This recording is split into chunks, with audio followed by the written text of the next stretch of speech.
Welcome, everyone. I see many people coming into the Zoom. That's great. Let's wait a second for people to find their seats in a way. Welcome to everyone.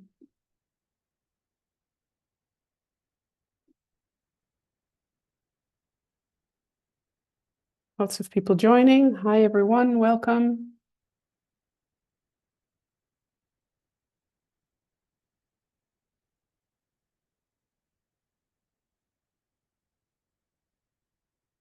Good afternoon, good morning, good evening, wherever you are. Welcome so much. Let's give it 30 more minutes for people to join, and then we'll kick it off.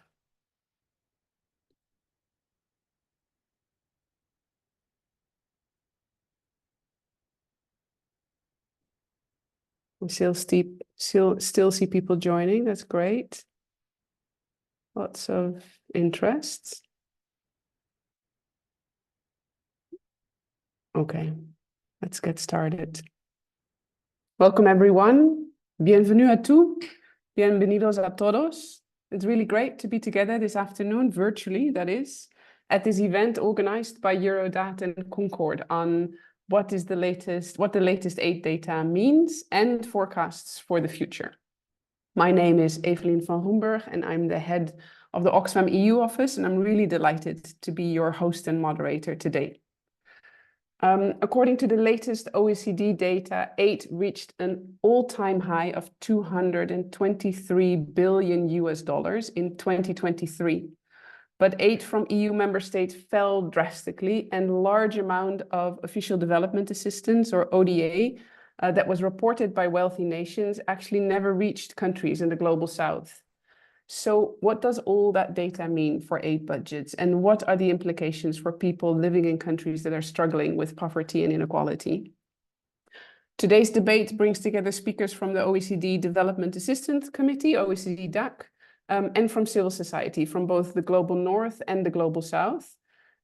Before I introduce the speakers, I want to go over some housekeeping with you to make sure you're able to get the most out of this event. First of all, really important, we have live interpretation in both French and in Spanish. There's a symbol of a globe below which says interpretation. Just click on it and it will be self-intuitive. I think that should be working now. We are in webinar mode, which means that you're not able to turn on your cameras or your microphones, but there are two ways in which you can participate, and I really encourage you to use these opportunities. Os animo a usar. Oh.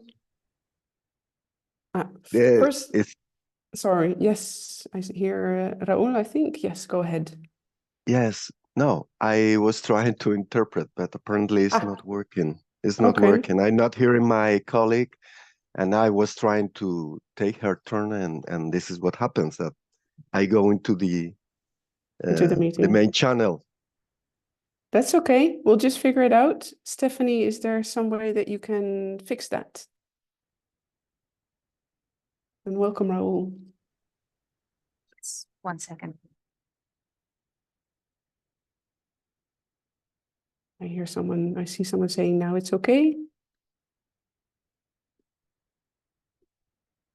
Yes, is it working now? Hi. Is it working now? You don't hear me, right? I can hear you in the main channel. I'm not sure if that's what we are supposed to do. No, it should be to Spanish. Okay. Let's wait a second before we get this sorted, because this is important for everyone to be able to follow. So I know that my colleague Stephanie is looking at it right now. Meanwhile, we have people still joining, which is really great. I see 60 participants, amazing.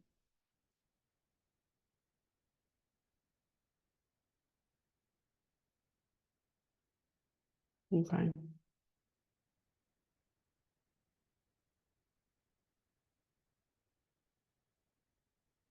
Stephanie, is all good on your side? Does the interpretation work?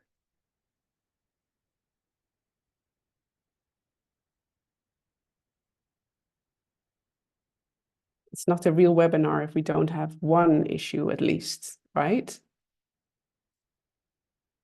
Let it be the last one.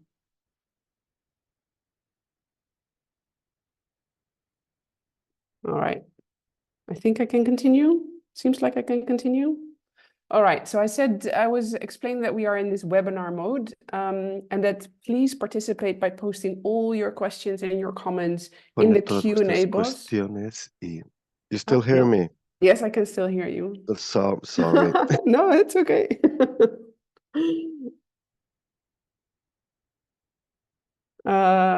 We have dedicated time after the interventions of the speakers for these questions, so really do put them there. And it's helpful for me if you indicate for whom your question or your comment is, because then I can direct them directly to the right person. Also, this webinar is recorded and the recording will be shared with all participants in a follow-up email and published on Eurodad's YouTube channel. Okay, with that being said, what is the purpose of today's event? First, we will share analysis and takes on the latest 8 trends. We will also launch Eurodad's briefing on the preliminary ODA numbers of 2023, and we will engage with CSOs and policymakers on these figures and a way forward. And of course, it's more than necessary that we do that.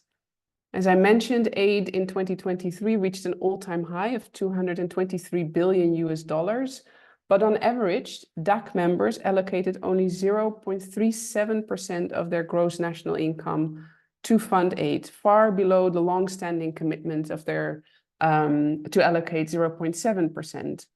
And that is a lot of lost aid that is not being spent on ending hunger, on investing in life-saving public health systems, or expanding education opportunities, so nobody is left behind.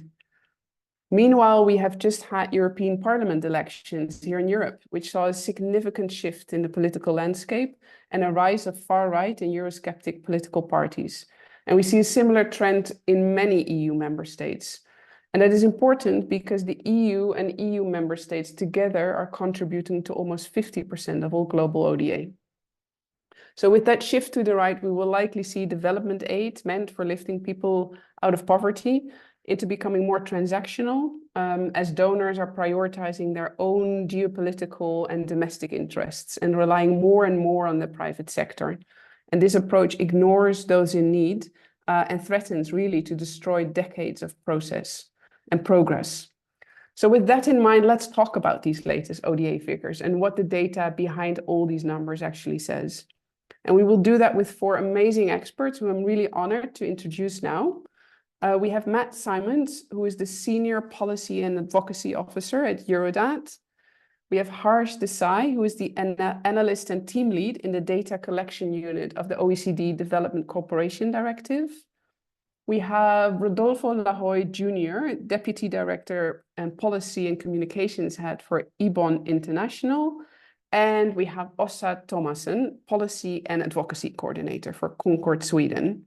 Welcome to you all. I'm really glad to have you here with us today. Now, we will first hear from Matt Simons from Eurodad, because together with Stephanie Durlich, you are the co-author of the Eurodad briefing, Is This What Aid Was Meant to Be?, which is a really captivating title. And in the briefing, you provide a critical analysis of ODA in 2023. So first, congratulations on this publication. And I'm really happy to hand over the floor to you for a summary and an analysis of the ODA figures. The floor is yours, Matt. Lovely, thanks. Let me try to see if I can work out the technology here to flash a PowerPoint. And I think I'm the only one that will present a PowerPoint today. So yes, and thanks. While I'm doing this, just to also acknowledge and thank Concord for joining forces on this event. Really happy to be organizing this jointly. And thanks to all the colleagues that have joined us to provide their feedback and to provide their reflections on the 2023 preliminary aid data. So as Evelyn's mentioned, Stephanie and I have prepared this paper. I think this is the second year that we've prepared this briefing where we look at the preliminary figures on ODA and we try to unpack them and sort of look at, what they mean and how we interpret them. And we obviously do this from something of a critical perspective, from a civil society perspective. And we'll share with you today some of the salient points that we've picked out and some of the things that we think are important to focus on and to emphasize. So I'll try to do that and basically mirror a little bit the report itself. We'll look at, as an outline, basically challenging the OECD's interpretation of aid volumes, looking at aid quality against what we consider ODA's core purpose, and kind of, let's say, putting forward some key issues for ODA in 2024. And I'll try to do this all in the next 9 minutes. So challenging the OECD's interpretation of aid volumes. Let me just move this over here. So what do we do? Where do we start when we're looking at this? What criteria do we use when we analyze ODA? And fortunately, the OECD has come up with a definition that's in this recommendation on terms and conditions of ODA, which we think actually presents the criteria that we need to assess ODA against. And that is, ODA is, here's the definition. This is directly from the recommendation itself. ODA is defined as those flows to developing countries and multilateral institutions provided by official agencies. And each of these transactions needs to meet the following tests. This is the important one. You'll see from our analysis, it is administered with the promotion of the economic development and welfare of developing countries as its main objective. And then obviously it's concessional in character. This 25% grant element is perhaps a bit outdated. Maybe Harsh can speak to that at some point. But anyway, we really focus on this. It's administered for the promotion of economic development and welfare of the developing countries. So if we analyze ODA flows against this definition and its original intent, I think it allows us, or gives us a basis to challenge some of the headline figures and the narrative that we see coming from the institutions, from the bilateral agencies and so on. Especially, I think we'll emphasize that reporting flows that never leave the borders of a provider of a rich country really struggles to meet this criteria and essentially just inflates aid figures, and I guess in some ways undermines the legitimacy of ODA and the statistics that support ODA. So just to give a quick rundown on the context for ODA and sort of the figures that we've seen in 2023, we know 2023 is a tumultuous year, conflict, famine in many parts of the world. Inflation was increasing in 2023, and there was various degrees of uncertainty as sort of at the economic level across the globe. The implications are that these conditions put resources needed to finance the International Sustainable Development Agenda under immense pressure. And this is the backdrop in which we see the ODA figures, which were released in April 2024, and how we should assess them. Some of the headlines, which Evelyn has already sort of alluded to or hit. Yes, it's the 5th year in a row that ODA has reached a record high at 223 billion. DAC countries averaged just 0.7% of GNI, ODA to GNI, the same as last year, and just about half of what their commitment is. Ukraine, again, the largest recipient of bilateral aid. That's the 2nd year in a row, receiving 20 billion US dollars, and that's equivalent to a 9% increase.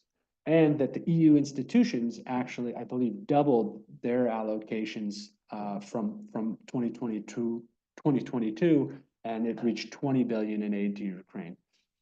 This comes at the same time where LDCs, or least developed countries, received just about 15% of ODA, 37 billion, which is well below this other UN target where about 0.15 to 0.2% of GNI is supposed to be allocated to least developed countries. And then the other major figure I think that stands out from this year's figures is that Indo refugees costs were 31 billion, nearly 14% of all ODA. And again, this is the 2nd highest amount ever reported, only surpassed by last year's figures. Just to stop here, looking at the quantity a little bit, some of the biggest standouts on volumes, the biggest increases. As we noted, ODA reached 223 billion, which is up from last year, and again the fifth year in a row breaking records. But these headline figures, I guess, mask sort of the fluctuations in specific donors. So you see, for example, in some of the largest donors in France and Germany saw significant declines in their ODA, and across the EU in general, as has been mentioned, the ODA fell by 7.7%. In what we see when we look at the ODA to GNI ratio, we see something what we call as sort of ODA inflation. Collectively, we said the DAC has missed the 0.7 target. 5 countries did meet the target. They're listed there. EU DAC members, I guess collectively, hit a little bit above 0.5% of GNI to ODA. But what we see is that inflated ODA amounted to 31 billion, or 15% of total ODA, meaning that if we took away this ODA inflation, we would be at 0.32% ODA to GNI. And what do we mean by ODA inflation? We mean ODA that we consider does not meet the definition of ODA as previously defined. This includes things like in-donor refugee costs, imputed student costs, and in rich countries and countries themselves, and debt relief. And so if we apply this to those, for example, those countries that did meet the target, Denmark and Germany would not have met that target. Just quickly to highlight the trends in donor refugee costs, you see that, again, that's this massive spike in 2022, really almost tripling, I guess, from the previous year, and kind of remaining consistent with in 2023. We'd actually anticipated something of a decline from 2022 to 2023, and we're somewhat surprised not to realize that. And that's because of these rules that only allow reporting of in-donor refugee costs over a 12-month period. Other things to consider in terms of where volumes are going, looking at aid disbursements to least developed countries and to Africa. We should say that, our premise here is that aid should go to activities in the global south. And if it doesn't, it risks sort of losing credibility as a resource that supports development in developing countries. So I should say on a positive side that this year's sort of uptick is a welcome reversal from a really significant decline from 2021 to 2022. But you see here on both of these that we still haven't reached the levels in 2023 that we saw in 2022. But anyway, we want to continue on this trajectory, I would say, in increasing aid to LDCs and to the countries and regions that are most dependent or most that benefit most from ODA as a source of external development finance. So looking at aid quality against its core purpose, that's sort of the second chapter in the briefing. What do we look at? What do we cover in our analysis? Well, we basically place an emphasis, as you'll see, or is recurrent throughout this presentation, through the briefing. We're looking at emphasizing aid that actually ends up in the global south through modalities that are consistent with and accountable to this core purpose.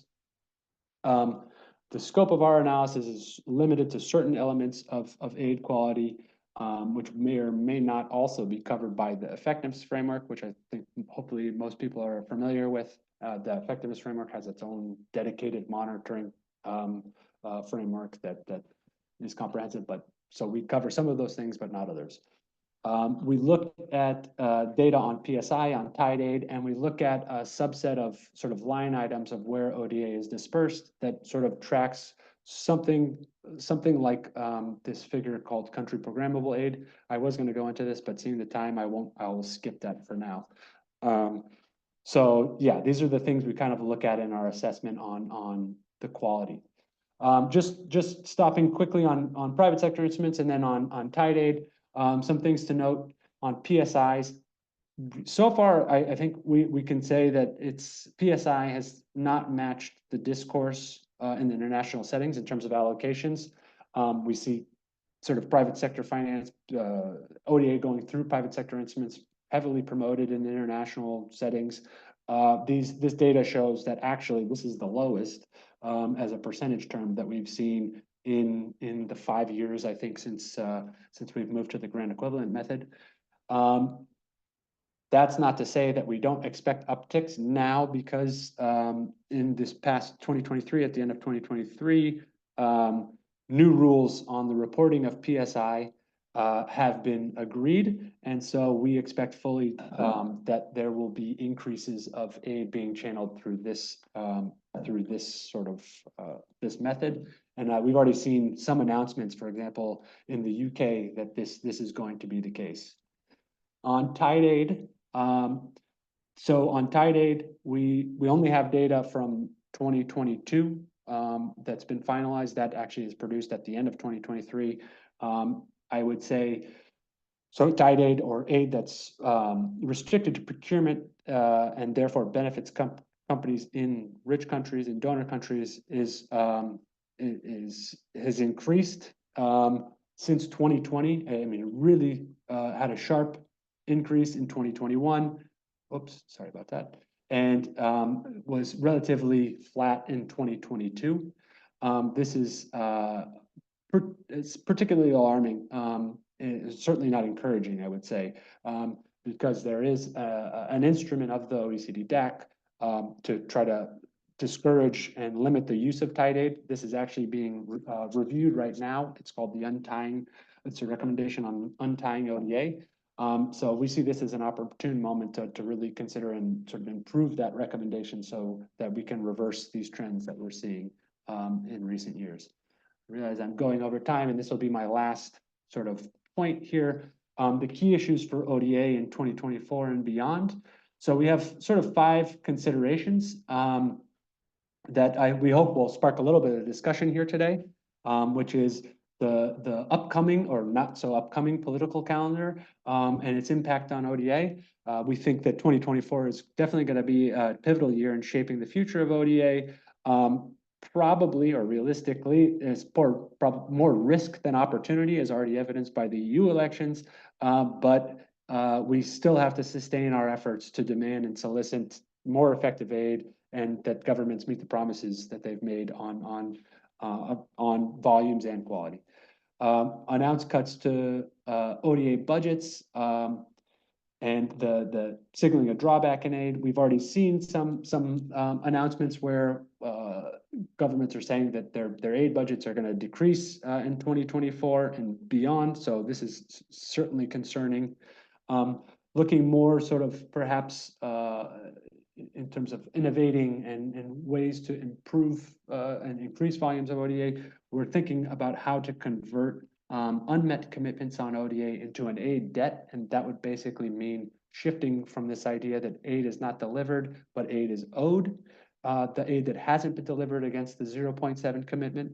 Oxfam does this calculation, which basically says that's in the trillions. So this billions to trillions narrative, there's your trillions right there. I think one of the things we would want to talk about is how to actually quantify this and, you know, make an exercise of quantifying this amount really. The role of geopolitics and foreign policy in aid. How do we decouple the foreign policy interests from the delivery of ODA? We think there are some interesting discourses going on right now around localization and decolonization that are possible alternatives to this foreign policy approach.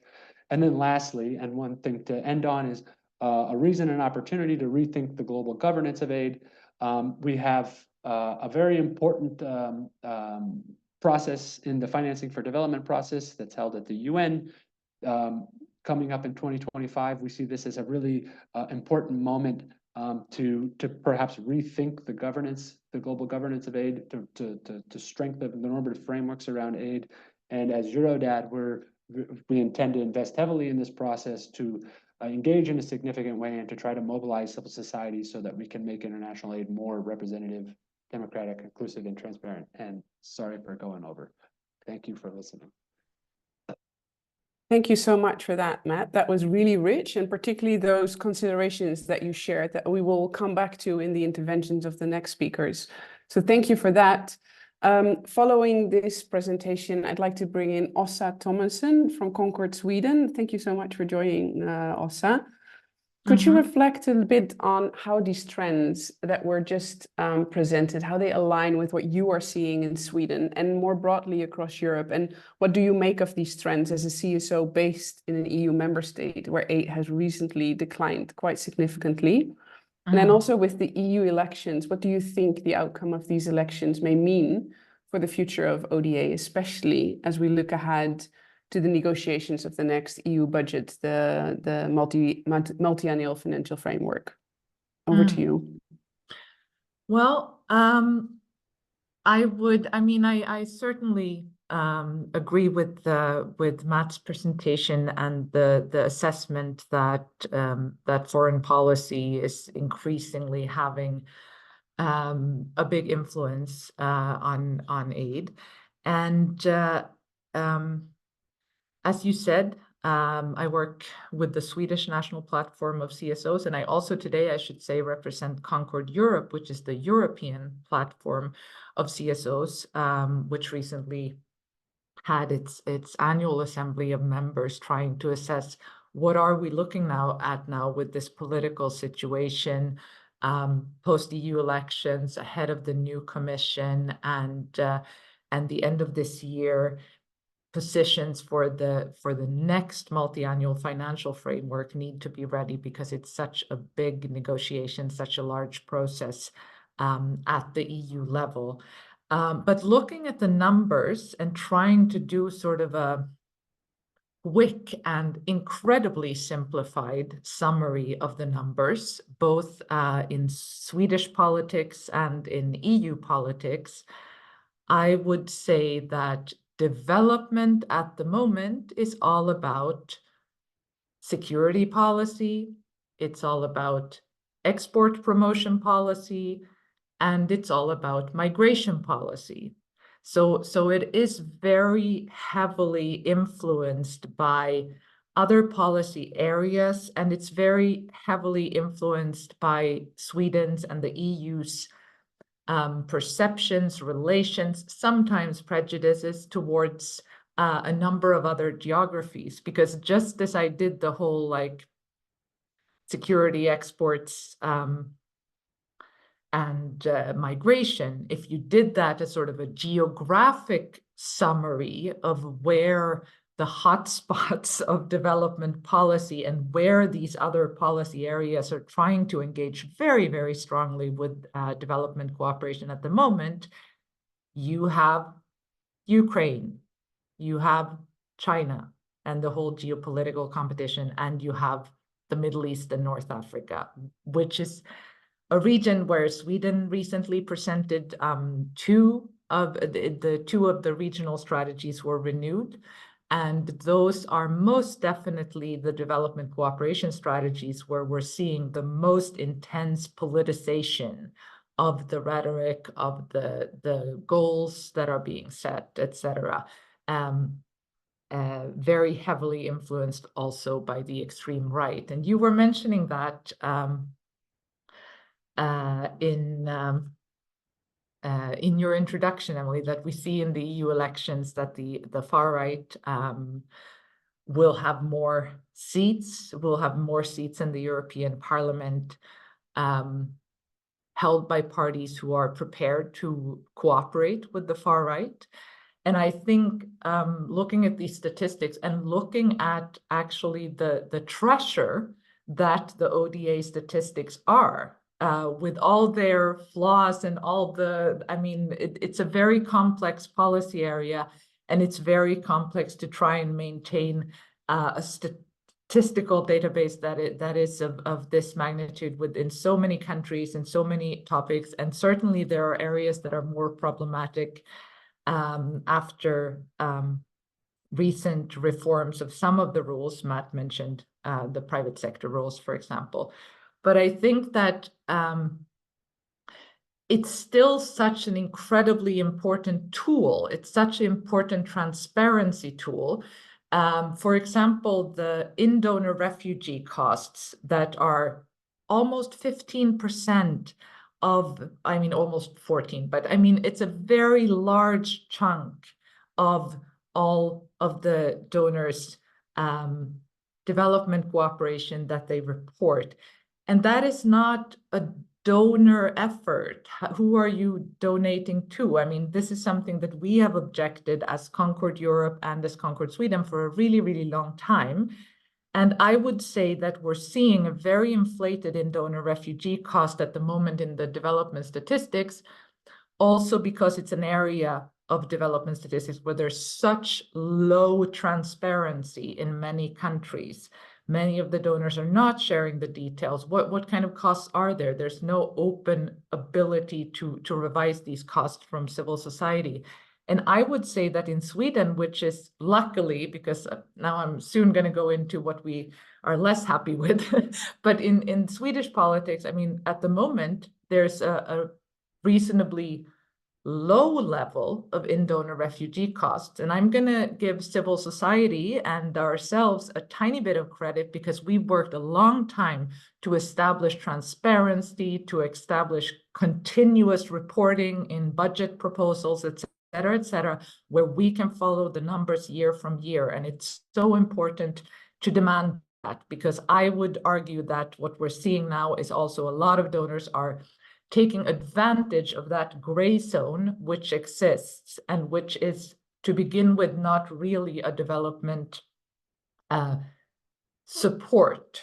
Because if that is a form of humanitarian aid, I think that Bangladesh and Kenya should be able to also report humanitarian aid. I think all the low-income countries that are harboring so many refugees and that are having so much cost for this, often caused by climate change and conflict, where rich countries have a hand in the pot. So I definitely think that if DAC donors are going to continue reporting that, they really need to get more transparent, but most importantly, if they maintain that it's humanitarian aid, they need to increase the pool of donors, because there are so many other countries who are, if we pretend that hosting refugees in your own territory is ODA, then, let them into the DAC. That's what I'm saying. Sorry, that was a bit maybe simplified, but important. Anyway, what I wanted to say about the situation right now, Sweden has indeed cut the budget in terms of leaving its own 1% target of GNI. I would say that the reduction in ODA budget as a whole is actually less than the reduction of commitment to development and development cooperation. Because what we're seeing in Sweden is Sweden used to be quite a principal donor, but also quite a unique donor in some areas, which I think that more donors should consider to see what do people here, what development principles do we care about and are part of our national policies, and to really try and specialize a little more. But what we see sadly now, and what we're seeing sadly also with the parts of the EU institutions, is a promotion of sort of Team Europe, not in the sense of many different donors pooling different competencies and experiences and priorities into something that's actually a support, broad support in many different sectors in partner countries led by local actors. But rather we're seeing an interpretation of Team Europe, which is just pooling large amounts of money into bank projects, DFI projects, etc., or pooling projects that already existed and then adding some more EU Commission budget. And I think that this is important. So what we're seeing is more a shift of priorities and, in a sense, a streamlining of Swedish policies to the rest of the EU. Because if I mention from the statistics of 2023, some of the most significant changes, we see a massive increase, of course, in support to Ukraine, as in large parts of the EU. We see a massive increase in commitment to and trust in the World Bank, which, I mean, literally almost went from 500 million euro to over 870 million euro. It's the largest increase of any multilateral organization ever. So there's a huge trust in Swedish development policy history. So that is definitely like a big trust in the banks, and the big trust in and the last one is sort of a political commitment to businesses and the private sector, which is not always expressed in amounts of budget, because export promotion and ODA are essentially two different things, and there are very strict rules to guide these things. But a lot of politicians are would like it to be otherwise, I think. Yeah, and I think that's just to finish off with the EU development and the MFF. I think that the situation we have with the extreme right at the moment in politics, and a lot of politicians accommodating for their policies, I think there's a huge risk that we're going to see less human development, less and less truth, and more misuse and misinformation also of data on development, because we see that learning from experience, learning from evaluations, abiding by rules and laws and conventions is not a favorite thing of the extreme right anywhere.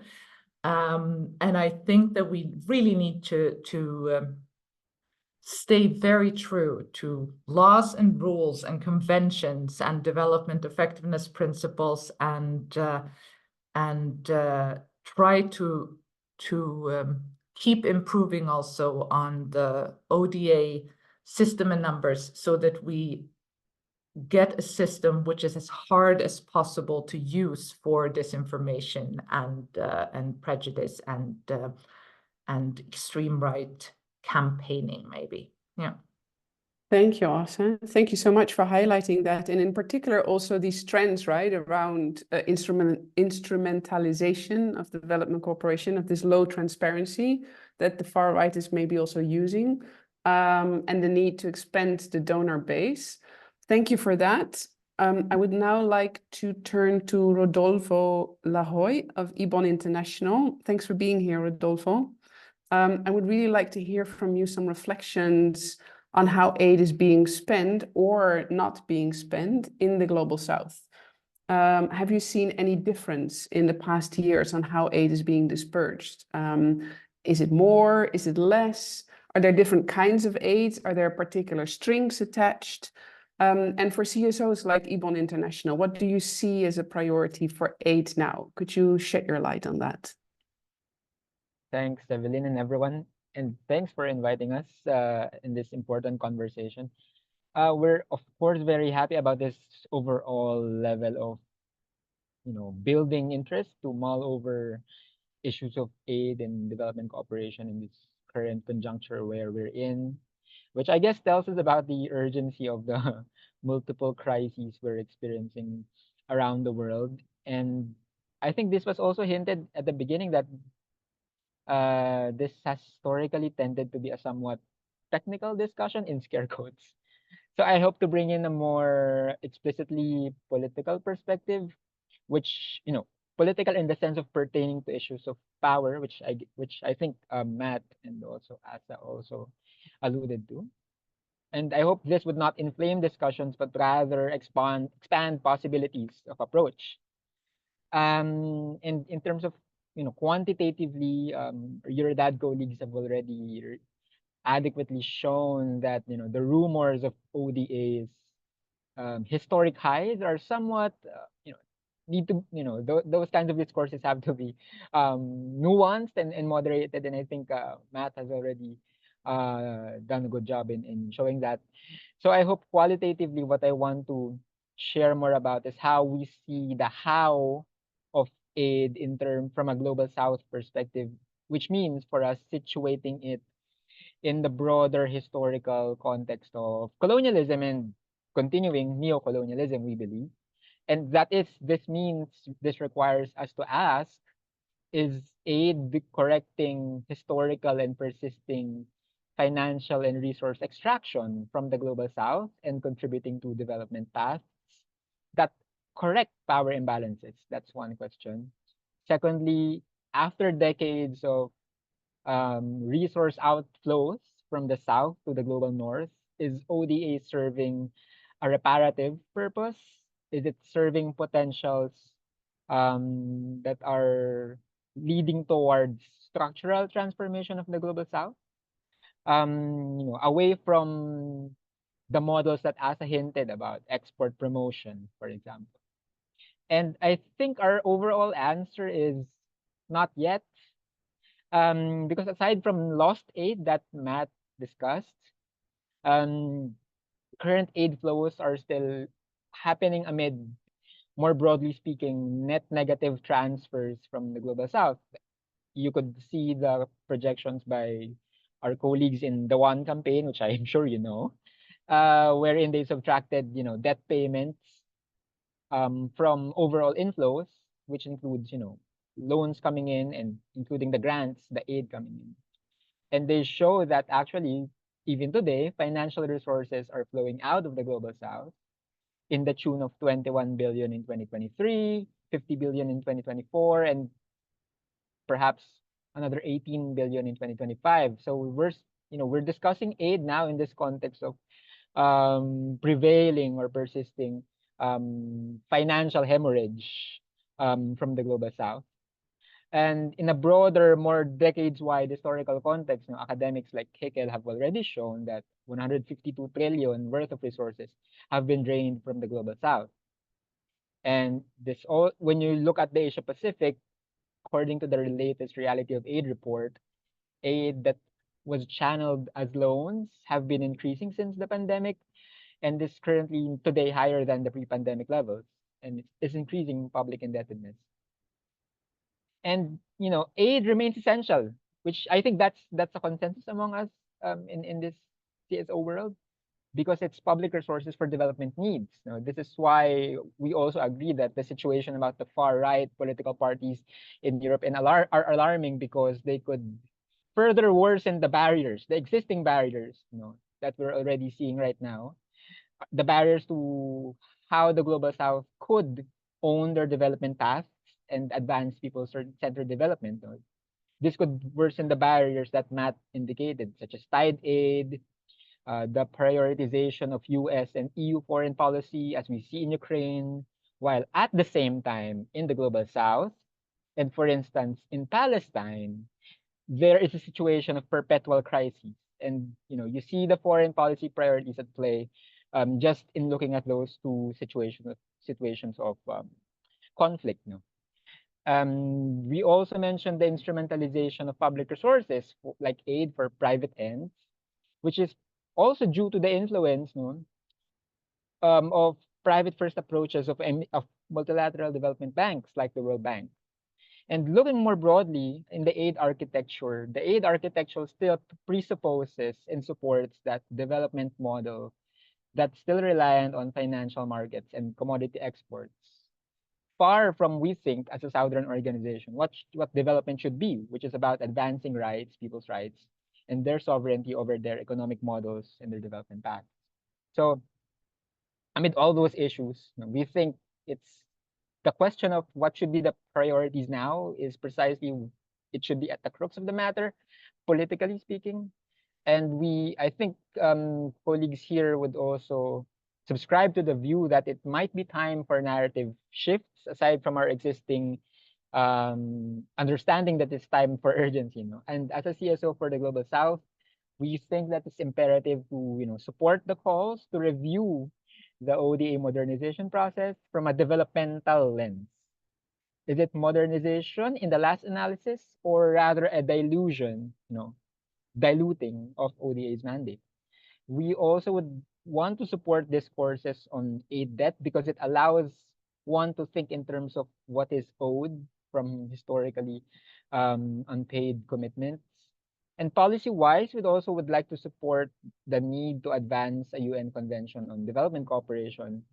For instance, at the Financing for Development conference, in the context of that conference that will happen next year in Madrid, as a basis for states' accountability and potentially an architectural shift to a more democratic governance of such public finance flows. And this could be one step, that could lead us in the right direction and lead us to a more, a broader and more democratic space, such as the member states in general of the United Nations. And we also would want to locate discourses of aid within the broader context of conversations about an international public finance architecture, wherein we could perhaps discuss systemic shifts in general to stop the hemorrhaging of resources and finances from the global south, really, and advance clarity and conversations on what should be the role of aid in structural transformation in the global south, which, of course, such economic transformation would be a decisive way of addressing inequalities, which should be the mandate of aid anyway, and could potentially prevent that issue of aid dependence, which some colleagues also mentioned sometimes. And, such governance shifts, we believe, are enabling conditions for our ambitions from the global south of the democratic ownership of our development, which is something that's still part of the effectiveness agenda to this day, wherein, people's rights and sovereignty should be primary over developed states' foreign policy and their enterprises' private interests. But to conclude, the summary of what I want to say here is said the best by one of the more literary writers who talked about development, Eduardo Galeano, who said that the recovery of the resources that have always been usurped is the recovery of our destiny. So I stop there. Thank you. Thank you so much, Rodolfo. Thank you so much. You were scared of inflaming the discussion, but I think you're asking precisely the right question and touching the sore spot, because as you rightly pointed out, there's this huge disimbalance that you're talking about, right, in the level of aid coming in, so to say, but the immense amounts of money, debt payments, and resources that are still being extracted by the global north from the global south. So thank you so much for bringing in that hugely important point, but also for bringing some perspective on how to move beyond this.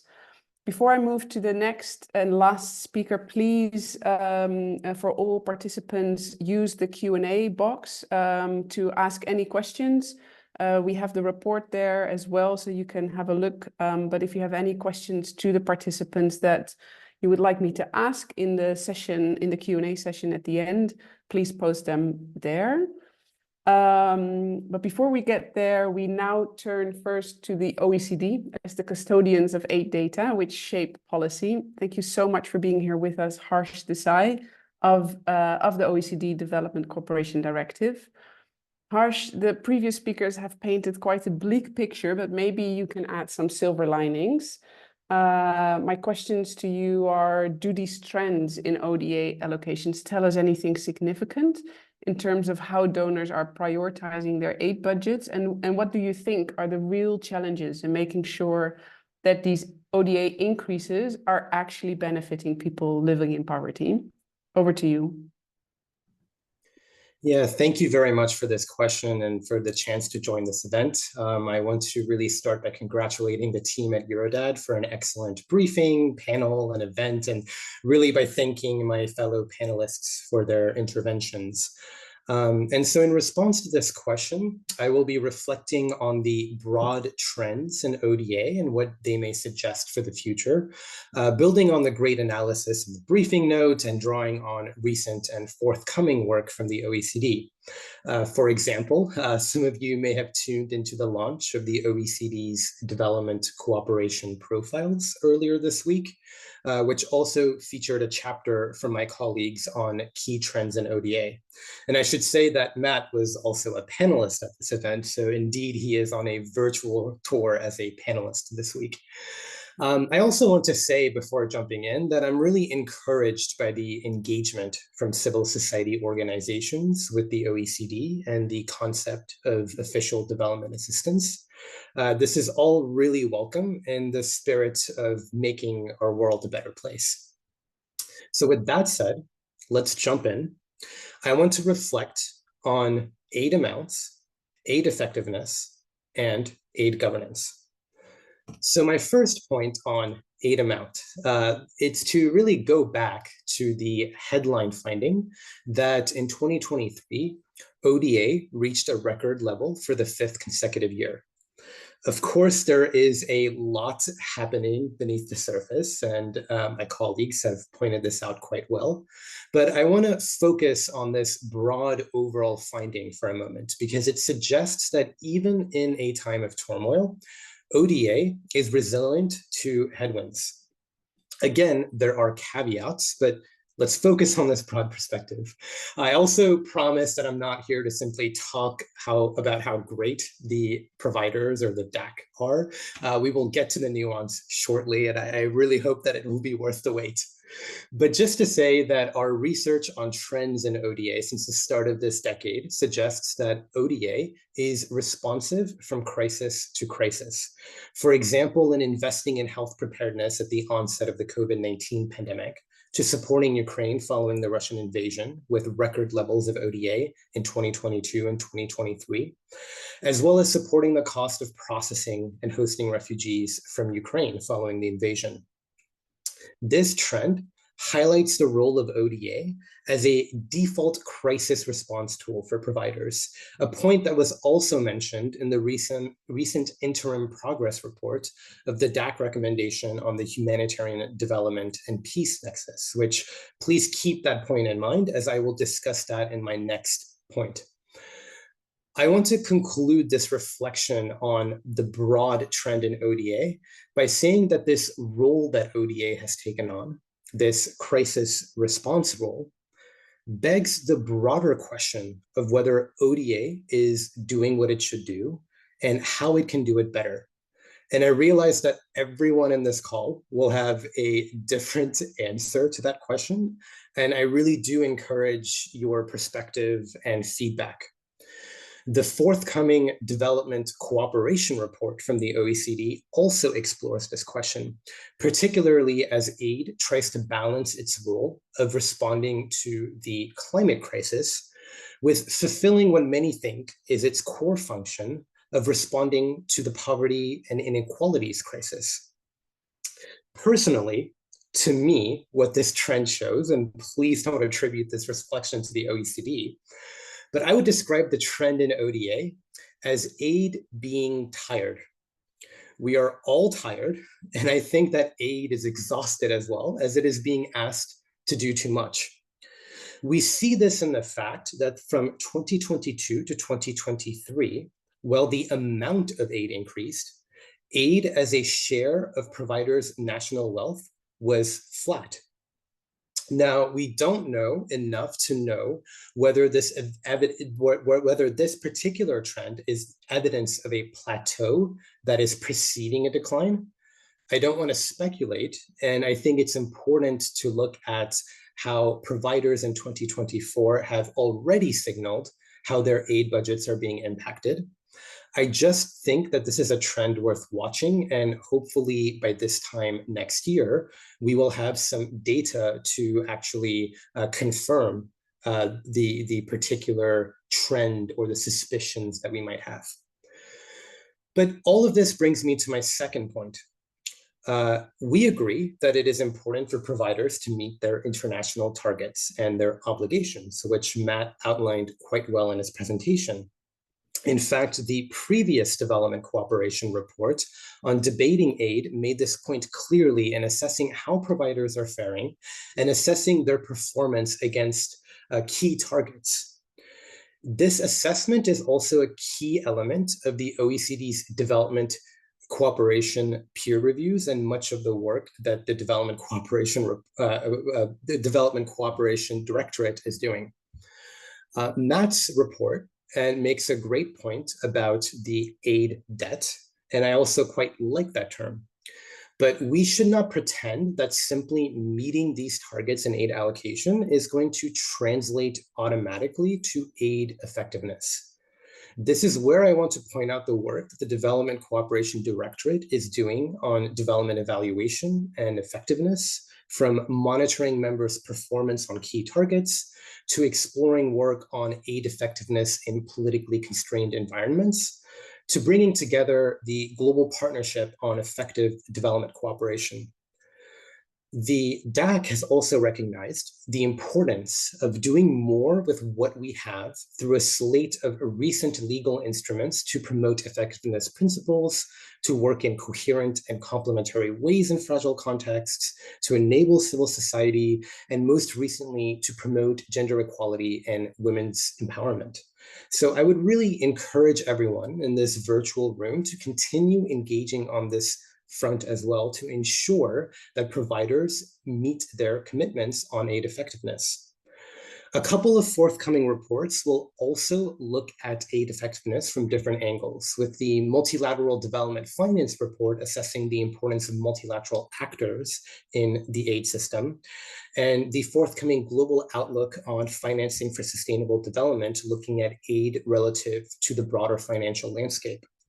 And we do feel that it's important to contextualize and situate aid within this broader landscape. I also promise that I'm not only here to talk about the OECD's forthcoming reports. I just wanted to take the opportunity to highlight how we can hope to continue the conversation with you in the coming months on these important issues. At the same time, since I am here, I do want to flag one forthcoming data set from the OECD that gets into the question of aid governance. And this data set is on country programmable aid, or CPA. And I want to conclude my intervention on this point. So CPA, as I think Matt mentioned earlier, is aid that is going to partner countries as part of long-term development agreements. So it excludes short-term aid or aid that is staying in provider countries. The measure of CPA has been around for more than a decade in looking at how much aid is actually flowing to partner countries. But I wanted to mention that in the past year, the OECD has aimed to review and fine-tune this measurement. So we're not looking to do a wholesale revision of CPA, but the point here is that previously, data on CPA was only available in aggregate numbers, not in detailed activity level data. So it did not allow users to peer into the black box. We think that aid transparency is important and that aid accountability is important. And so we've retooled the construction of the CPA measure to capitalize on recent innovations in our database to show CPA at the activity level, which provides the rich, granular data that many of you are used to. And I wanted to mention this because we aim to release a version 1 of this data set very soon. And I call it version 1 because we're going to put it out and we anticipate that many users will have reactions. And so we will take then the subsequent months following the release of version 1 to welcome any and all ideas and criticisms and refinements of the measure. And we're also going to look for formal processes to ensure that civil society organizations can provide this type of feedback. And then once we've received this feedback and done it in an inclusive and transparent way, we would hope to publish a kind of final version that will be the CPA standard moving forward. So this is an example of where I think we can work together in looking at topics of aid governance and ensuring that ultimately aid is transparent and it's inclusive. Thanks so much, and looking forward to your questions. Thank you, Harsh, and also for being so open on what can really be done better. I really appreciate that, and how we can work together, right, in the sector to make all those necessary changes that you mentioned. And I think it's also really important that you brought in the idea of the funds that we need to address the climate crisis, which then begs the question around additionality. So maybe we can go into that in the Q&A. And really important that you mentioned the effectiveness of aid, which of course is the key question to it all. Thank you so much, Matt, Asa, Rodolfo, and Harsh. I would now like to turn to the questions and the comments that were posed by the participants. Thank you so much for putting your questions and comments in the chat. Please keep them coming, but we have a number now, and I'll post them to the panelists. So Asa, I would like to start with you with this question around Europe. There's a question that says, in Europe, we are sad to see more people voting for far-right parties. Do you find that there are changes in public support on development cooperation, or more broadly on engaging in global issues?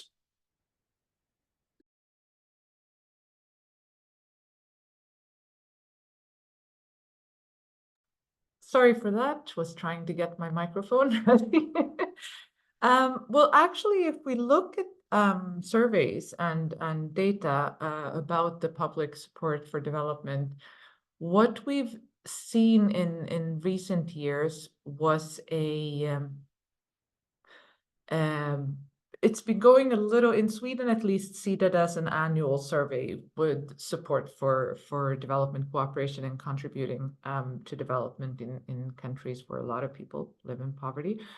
And I would say that even though it's gone up and down a little bit, it's been the support for development cooperation and the solidarity with people in poorer countries has been fairly consistent. So what's happened, at least in Sweden, and I think that even at the EU level, if I remember the last Eurobarometer on development correctly, is that there has been a larger polarization of the public.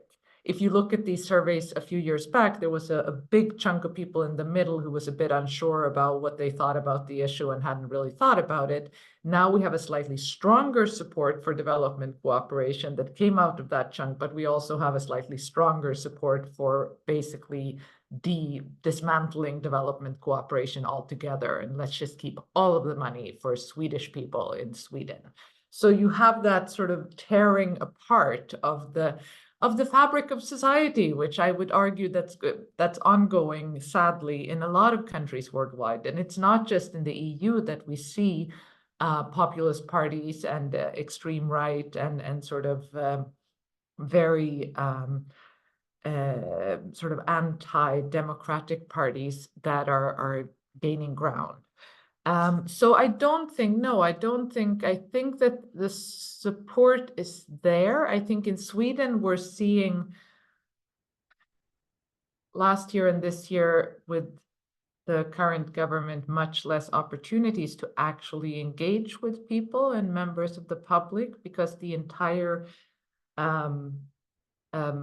public budget allocation for information and communication on global development issues was just cut out of the budget. We also have a very distorted and strange process at the moment of opening up and increasing the number of civil society organizations who receive funding out of the civil society budget, which in and of itself is definitely not a problematic thing. And it's a good thing that they're trying to open it up, but it's been done in such a way that it has really created chaos and mayhem and mass union negotiations, and people are losing their jobs, and there's complete insecurity about everything, basically, including what the final system will look like, even though they opened up a call for proposals already.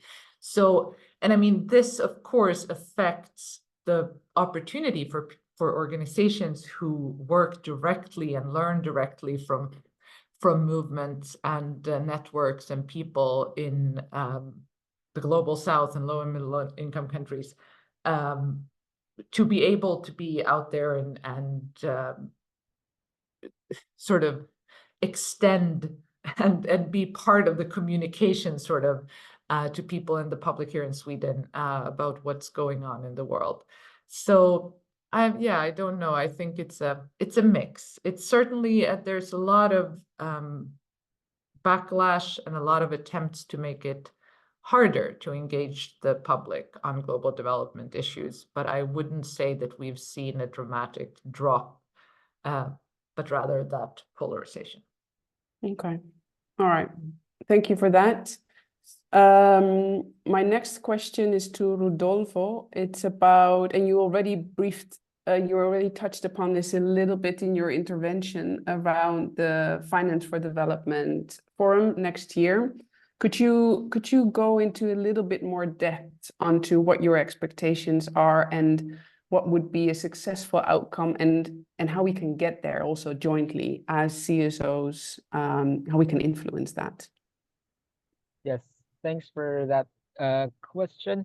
So I think like I tend to always seek those kinds of moments in terms of both challenges and opportunities and potential. So on the side of the challenges, of course there's geopolitical realities and dynamics, which has been touched upon in various ways here. There's also it's a UN process, but in the past years we've seen how big private actors have been treated almost on equal terms in these kinds of negotiation processes, as if they're also member states or civil society. So that could also be a challenge, their influence. And there's also, because the World Bank and the IMF are both part of the UN system, the kinds of approaches and policy directions that they could bring into the mix, or they're already bringing into the mix for a long time, could also be a challenge. At the same time, what could be a successful outcome, and here I could perhaps talk more about the issues that I follow, because in general, the Financing for Development Conference would of course tackle everything in terms of different, what could perhaps be called development finance modalities like tax, debts, etc. But from a development cooperation perspective, one good outcome could be something of a UN Convention on Development Cooperation. A convention is very specific because we're coming from a reality now that what has hitherto been called aid commitments are frankly voluntary, right? So they're voluntary, but they're commitments. So the idea of a convention is to have a more explicit mechanism to discuss possibilities of accountability for instance, for things like what Matt mentioned as owed aid or aid debt. That could open up certain conversations that we have not hitherto seen yet under the current architecture. And another ambition could be about addressing or reducing the dominance of private finance first approaches in development. Those kinds of things that the World Bank has been promoting with its billions, trillions narrative years ago, almost a decade ago, which hasn't translated into reality, like Matt mentioned. So having that whole space to discuss potentially systemic reforms at the UN level on what could be an international financial architecture that is adequate for the times, which from our side of the fence, we believe should be primarily public in nature and driven by public resources for public objectives. That's at stake at the conversation, and a successful outcome could be shifting away from the very private finance first centric models that we're seeing now towards supporting a stronger international public finance architecture, which includes aid, but also there could be conversations about public development banking, etc. To conclude, of course, that those kinds of ambitions or outcomes could only be achieved. I always avoid hypotheticals, right? It could only happen if civil society and their allies could work strongly together towards those kinds of goals. And of course, as of now, there's the civil society financing for development mechanism, right? Which is an official, the official space among civil society to collectively advance those conversations towards the conference in 2025. So yeah, I mean, as always, historically up to the present, it's up to our collective action and mobilization to make things happen, and be aware of the challenges and maximize the opportunities. So perhaps I stop there. I know there could be a lot more to say. Thank you. Thanks. No, this was already really helpful and also quite optimistic, which is good. We need that. So thanks for that. And it's very interesting that you're also highlighting the issues that exist around private finance. And there were a few questions in the comments around private sector investments, and both Matt and Asa mentioned it in their interventions. Because as Matt said, on the one hand, the current data shows that the total percentage of aid channeled through PSI is still quite low. But we also know that the EU, for example, is heavily investing in the Global Gateway, right? Which is this vehicle to channel development funds to and through private sector actors. And as Matt pointed out, that percentage will thus likely increase. So my question to any of the panelists is, what are the risks of this? And what do CSOs in particular need to do to influence to make sure that donors don't lose sight at the purpose of ODA? Yeah, Asa, go ahead. I think that, well, the Global Gateway, which is a digitalization and infrastructure investment program, or whatever we call it, at the EU level, and we at Concord Europe, we've even heard talk about sort of the Commission wanting this to be the main feature of EU development cooperation, and even changing names, from international partnerships to Global Gateway. And I sincerely hope not. I think that Global Gateway, in EU development cooperation at the moment, we hear too much language like, oh, the Global Gateway offer, And that's not really, we need to challenge as development professionals and policy people and practitioners, we need to challenge that type of language for several reasons. One is that it's incredibly sort of donor-centric, Eurocentric. I would have hoped that kind of idea of development cooperation based on what richer countries have to offer would be, long gone from development cooperation by now. It's not about what donors want to give, so that's one problem. The language is very sort of transactional, and instead of, Rodolfo mentioned the poly crisis. We have this world that desperately needs justice, and what we're getting is business lingo. It's not really helping the situation. It's very much, which brings me to the third point that I don't like about the Global Gateway. It's very, very vague and confusing language. Like, to whom are you offering what? What is the Global Gateway offer? Who are you accountable to? For what are you accountable? Who are the rights holders in this equation? What are we like? Where is the people in this beautiful web page with a lot of little twinkly dots?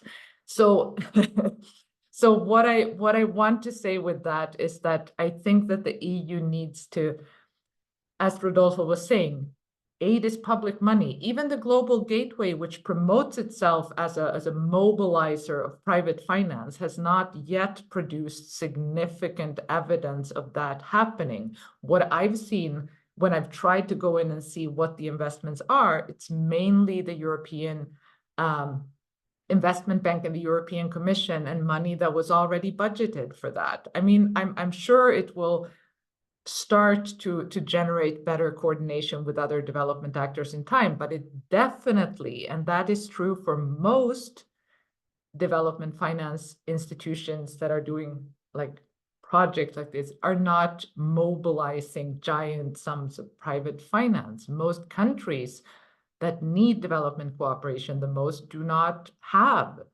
a lot of bankable private sector projects, even if we wanted them to. So I think that there's a lot of wishful thinking and dreaming on behalf of European politicians that think that this will be the solution so that we in the future don't have to dig as deep into our public money, and that the private sector will swoop in and solve things for some inexplicable reason, even though what they're trying to get solved are the sustainable development goals and truly public concerns and global concerns of all countries and human beings together. So I really think that the global gateway, I have nothing against the private sector when it works when it's really trying to work with its human rights due diligence and environmental due diligence. And I truly believe that trade is super important for development when it's fair and tries to work on the accessibility of value chains, etc.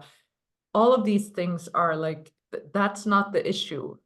For most of us in civil society, it's not that we hate businesses. Businesses are a core feature of any society. What we don't like is public duty bearers of the EU and other richer countries trying to get away from their responsibilities and trying to avoid this aid debt, trying to maintain a global financial system where the trade bodies, the tax bodies, the debt bodies, etc., are not fair and not promoting development. Thanks. Thank you for that, Asa. And talking about fair, currently, and this is also a question in the chat, decisions on aid are made by a small group of countries that make up the OECD-DAC. First, is this a problem? And if yes, how do we improve the governance of aid to make it more fair, representative, and inclusive? And Harsh, I was wondering if you could maybe shed your light on that question without putting you on the spot, but no, seems like a relevant you. question for you.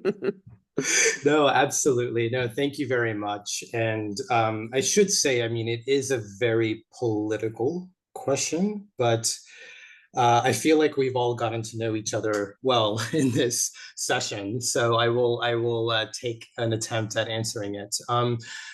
Look, really, I just want to start by kind of providing a bit more context, and I'm not trying to deflect the question, but I think that as the OECD Secretariat, our role is more technical in supporting members with the implementation of the rules and ensuring that they're being held accountable to those rules. So it's not just all self-reporting from members. There is an element of quality check or accountability that comes into play. And this is where the OECD Secretariat plays an important role. With that said, the question that you are asking, it's a great question. And I encourage you to continue asking that to the more political actors at the DAC who are in a position to really make this kind of sort of change in the structure. What I will say, though, is that ultimately the rules on aid and the data on aid are public and they're open to public scrutiny. And as you all know, we have received a lot of scrutiny, and I think that's healthy. It's all in an effort to make things better. But I should also say that, the DAC is not a static body. It's a reflexive one. It has an ability to learn and to evolve, or at least we hope that in its best days it can. And so I think that an example of this is the process of the modernization of ODA, which has reasonable criticisms that we can discuss. But there was also a process by which civil society was able to participate, where all of the documents regarding the ODA modernization process were published online. So I appreciate that's not at the heart of the question that you're asking, but I do want to maybe point that out, that there is an opportunity to learn and grow here. And there's also an opportunity, for example, in the context of the DAC civil society dialogue, which I hope that you continue to participate in, or engagement with subcommittees at a technical and thematic level. There's also an increasing engagement from the DAC on with non-traditional providers. So I just want to conclude by not trying to be defensive. I think that the speakers today have raised a really important point about inclusion, and I think I really appreciate being a part of a forum such as this one, so that we can all talk about how to make the aid system more inclusive. And so I think we have a lot to learn, and I think we're all here to try to make things better. So thanks. Thanks for that, Harsh. And indeed, like, it's these kind of fora that make sure that we, that we can talk about that and that we can move forward on this debate. I have a quick question still for Matt, and then I want to wrap it up with final statements from all of you. But Matt, there was a question around the 0.7 goal in the chat, and you already mentioned it, that not a lot of the DAC countries actually meet that 0.7%. So if you have to choose, what is more important, meeting that goal of 0.7%, or making sure that what is being labeled at aid is actually used to fight poverty and inequality and used for economic development and welfare of countries in the global south? So is it quantity or quality, or should we focus on both? We should focus on both. Next question. Could you elaborate just a little bit? Well, no, I mean, I think, well, I actually just responded to another question in the chat, which is the 0.7 target at risk of being threatened, I think, by especially the sort of changing political landscape, especially in Europe. And I think actually, yes, it is. This is a UN commitment, right? And what we're seeing in the UN now, and the dynamics in the UN, very much emerging from that political dynamic, is challenges to existing agreements, to existing language, which is really a cause for concern, especially as we're moving to the FFD4. So I think now more than ever, even though we haven't, only a few countries in the history of this agreement have actually hit the target, is the time to get behind it and really emphasize the importance of meeting of this volume target. And I think that's one of the reasons we're trying to shift a little bit this narrative, and we're talking about this aid debt, because we want to make it more, change the discourse so that this is an obligation and that it's not charity. We're not talking about charity, we're talking about obligations that governments have agreed to fulfill in intergovernmental settings, and so they should fulfill those commitments. And it's the same though, so to answer your question, actually, the two are not mutually exclusive. I think they go hand in hand.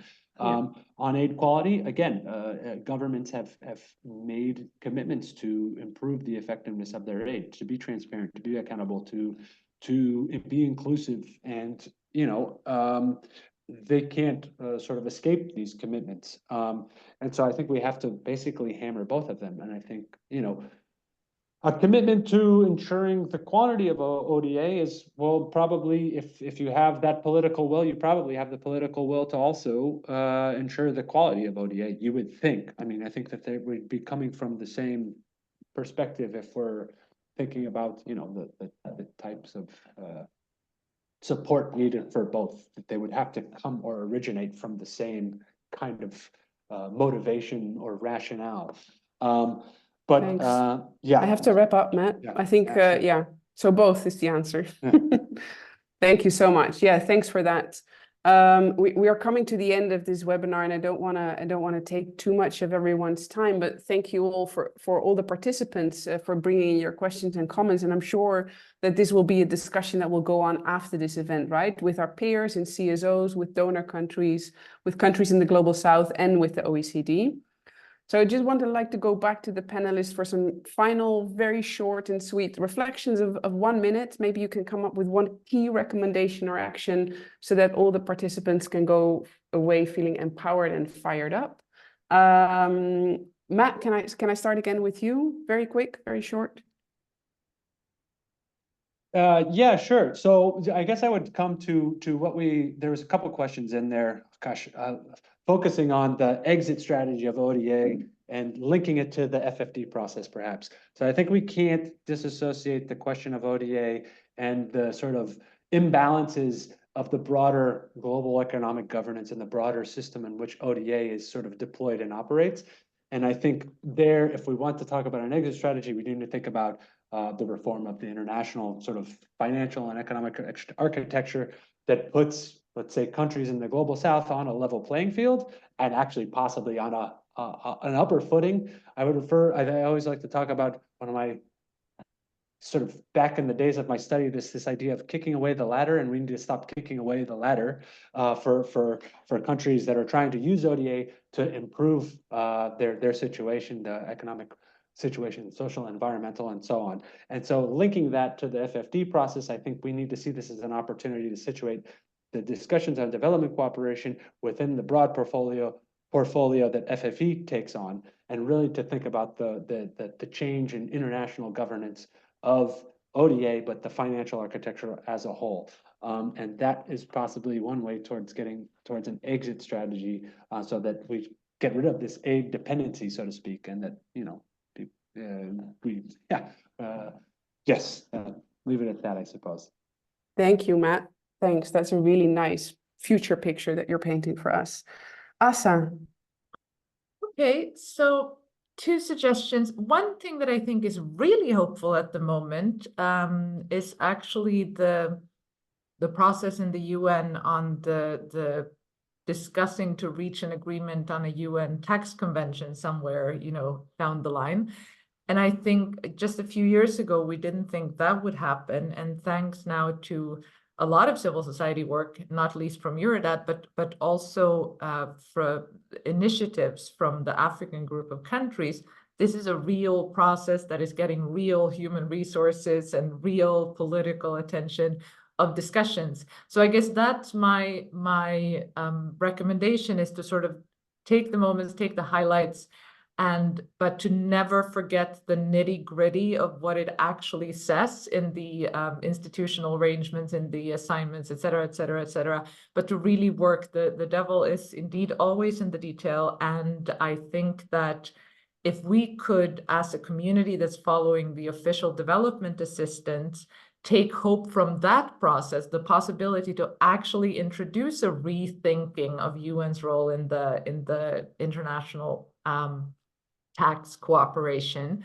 I mean, then ahead of next year's Financing for Development summit in Spain, we should very well be able to do that kind of rethink and build new alliances and think about what is the future aid? What do we want it to be? What do we need it to be? What can it be? And in terms of the Asa, I need to because we also need to start getting realistic. There was a question about global public investments in the chat, and I think that's an excellent principle, but I think most of us get the DAC is a highly political body, and these processes are highly political. So I think that in civil society, we need to move from principles to the nitty-gritty also of proposals of how it would actually work. Right, that's a really good call to action to all of us. Thank you, Asa. Rodolfo, over to you. Yes. So I'll just be name dropping keywords to make the 90 seconds. Kidding. So yes, like what similar to what Matt also said, continue to look at aid from the lens of the broader financial architecture, from the broader systems that are contrary to what aid aims to. Because right now, one way of ensuring that aid serves its purpose is really to undo neoliberalism more generally, because neoliberalism is always instrumentalizing aid and using it for private ends, interests. And that's why conversations on systemic reforms such as the FFD conference would be essential. And lastly, at national level, we always say that, go back to your social movements at country level, especially in the global south. Because if you want really to achieve the ends of aid and development cooperation, that is, addressing inequalities, there's still, of course, work to be done even in our own countries, in holding governments accountable. Because at the end, if we're talking systemically, we want countries to be able to lead their own development paths in a democratic way, which includes, of course, leadership and significant influence in what should be development from the perspective of workers, peasants, indigenous peoples, and other sectors in society whose rights are always at stake. So there's always the dynamic of the international and the national that we should be following through the best of our capacities. Thank you. Thanks so much for that, Rodolfo. And then I hand over to Harsh for the last comment. Yeah, thank you very much. I mean, my intervention is really just to encourage you all to continue asking the hard questions and continue asking the uncomfortable questions. I think that also it's important to not lose hope. And I don't mean to sound cheesy, but I think there's a lot going on at the moment. And I think it's certainly important to continue to advocate for more aid, but aid in itself, if it is done better, can still do a lot of good. And in the forthcoming development cooperation report, we do look at, whether aid is targeting poverty and inequality in partner countries and worldwide. And without any spoilers, I could certainly say that aid could do better in targeting poverty and inequalities, both across countries and within countries. And a part of that is trying to get better about how we measure and talk about these things. So really in the spirit of that point, I hope that we can continue the conversation moving forward in forums such as this one. Thanks. Thank you for that, Harsh. I think you're completely right. So thank you so much. Thanks in particular to our wonderful panelists, Matt, Ossa, Rodolfo, and Harsh. Thank you for sharing your insights and your expertise and for painting a picture of how we can move forward in making aid truly effective and fit for purpose. Thanks to Eurodad and Concord for organizing this meeting, and in particular to all participants for joining in and for engaging with us. Without a doubt, 2024 will be a defining year for the global system and for aid, and we'll meet again, no doubt, in different events, meetings, to keep on talking and pushing and influencing and campaigning on making aid effective and transformative and inclusive.